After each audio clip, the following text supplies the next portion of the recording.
আসসালামু আলাইকুম। শুভ সন্ধ্যা। আজ 11ই আগস্ট 2026। আজকে আমি গতকালের এসএসসি রেজাল্ট বা পরীক্ষার ফলাফল নিয়ে কিছু কথা বলতেছি। আমরা দেখছি প্রায় 19 লাখ পরীক্ষার্থীর মধ্যে প্রায় 7 লাখ কম বেশি পরীক্ষার্থী ফেল করেছে, আর 11.5 লাখ ছাত্রছাত্রী পাস করেছে। সংখ্যাটি নিহাত কম নয়।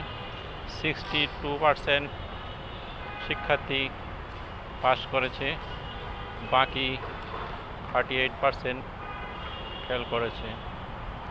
আর এই ফেলের সংখ্যাটি যদি সাবজেক্ট হিসাবে দেখতে চাই, গণিত তথা এই গণিতেই প্রায় 3 লক্ষ এর অধিক ছাত্রছাত্রী ফেল করেছে। তাহলে আমরা একটি সাবজেক্টকে, একটি বিষয়কে মেধার, জ্ঞানের মাপকাঠি হিসাবে ধরতে পারি না।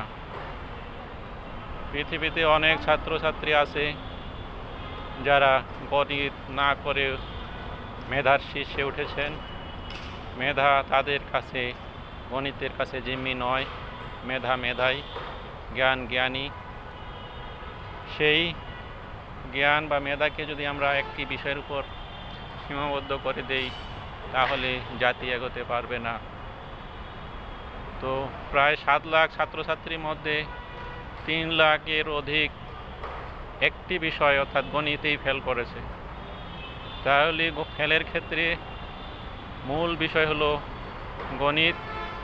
এই গণিতটি যদি ফেল না করতো বা না থাকতো, তাহলে পাশের হার অনায়াসে 70-80%-এ যেত। এই 70-80% ছাত্রছাত্রী পাস করে যেত। আরেকটি বিষয়, এই পরীক্ষার মধ্যে বিভিন্ন বোর্ড, প্রায় 8টি বোর্ড, এই বোর্ডগুলোর একটি বৈষম্যমূলক অবস্থান আছে। এখানে কোন বোর্ডে পরীক্ষা ভালো, কোন বোর্ডে পরীক্ষা খারাপ, কোন বোর্ডের রেজাল্ট ভালো, কোন বোর্ডের রেজাল্ট খারাপ, এই বিষয়টি আছে।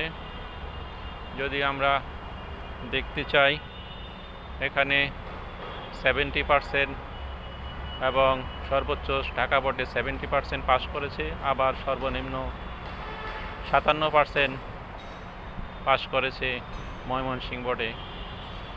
তো এখানে একটা বিশাল গ্যাপ।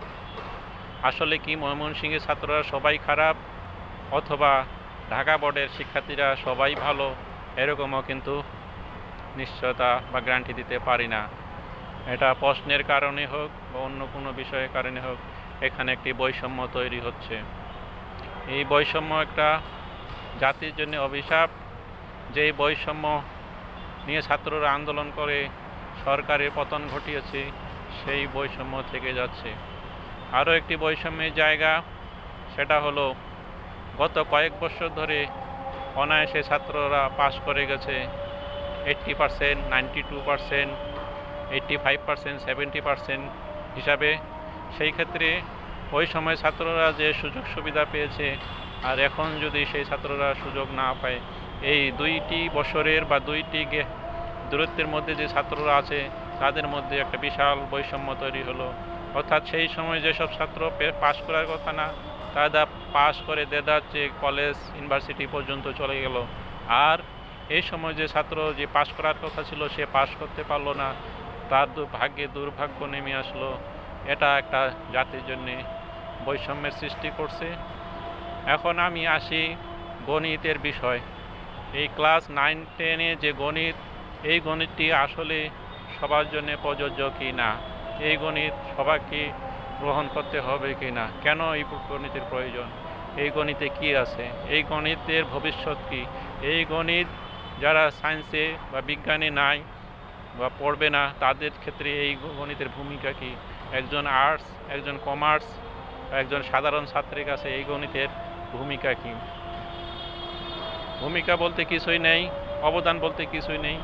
এই গণিতে 4টি পার্ট: বীজগণিত, ত্রিকোণমিতি, জনমিতি বা পরিসংখ্যান, আর আছে জ্যামিতি। এই 4টি অংশ থেকে গণিতের পরীক্ষা দিতে হয়। এই 4টি অংশই একজন সাধারণ ছাত্র যে কমার্সে পড়ে, যে আর্টসে পড়ে, তাদের কোনো কাজে আসার মতো নেই। তো আমরা ক্লাস 8 পর্যন্ত যে সাধারণ গণিত আছে, সেই সাধারণ গণিত ক্লাস 8 পর্যন্ত সীমাবদ্ধ রাখতে পারি, অথবা যদি ক্লাস 9-10-এ গণিত পড়াতে হয় তাহলে এই ক্লাস 8-এর আদলে 9-10 পর্যন্ত একটি গণিত আমরা রাখতে পারি। তা না হলে এই গণিত শুধু বিজ্ঞানের জন্যেই নির্ধারিত করা উচিত, অর্থাৎ এই গণিতকে সকল ছাত্রছাত্রীর জন্য বাধ্যতামূলক করা উচিত নয়। যারা শুধু বিজ্ঞান নিয়ে লেখাপড়া করবে, যেমন তাদের উচ্চতর গণিত আছে, হায়ার ম্যাথ আছে, সেই সঙ্গে এই সাধারণ ম্যাথকে আমরা নিতে পারি। অর্থাৎ বিজ্ঞানের ক্ষেত্রে 2টি গণিত থাকতে পারে বা 1টি গণিত থাকতে পারে। এই গণিতের জায়গায় আমরা কম্পিউটারকে প্রাধান্য দিতে পারি। কম্পিউটার বর্তমানে নিত্য প্রয়োজনীয় একটি অংশ হয়ে পড়েছে। প্রতিটি পরিবারের প্রতিটি সদস্যের, তরুণ প্রজন্মের কম্পিউটার প্রয়োজন। অর্থাৎ এই কম্পিউটারকে আমরা গণিতের জায়গায় স্থান দিতে পারি। ভবিষ্যতে প্রতিটি ছাত্র যেন কম্পিউটারে এক্সপার্ট হয়ে উঠতে পারে, সেই ক্ষেত্রে আমরা কম্পিউটারকে একটি পূর্ণ সাবজেক্ট 100 মার্ক বা আরও বেশি করা যেতে পারে, 200 মার্ক করা যেতে পারে। অর্থাৎ গণিতের বিকল্প হিসাবে আর্টস এবং কমার্সের ছাত্রছাত্রীদেরকে অপশন হিসাবে কম্পিউটারের উপর আরেকটি বিষয় বা একটি ফুল বিষয় দেওয়া উচিত। এতে করে দেশে শিক্ষা পাশের হার বৃদ্ধি পাবে এবং জাতি কিছুটা হলেও দক্ষ হয়ে উঠবে।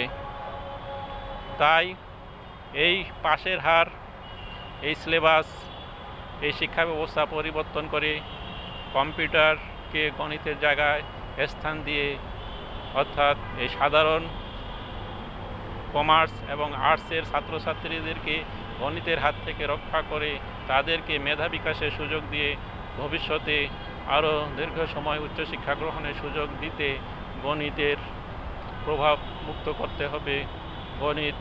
যে গণিত এদের ভবিষ্যতে কোনো কাজে আসে না, সেই গণিত থেকে মুক্ত করতে হবে। তাহলেই আমাদের এই শিক্ষা ব্যবস্থার কিছুটা হলেও পরিবর্তন হবে।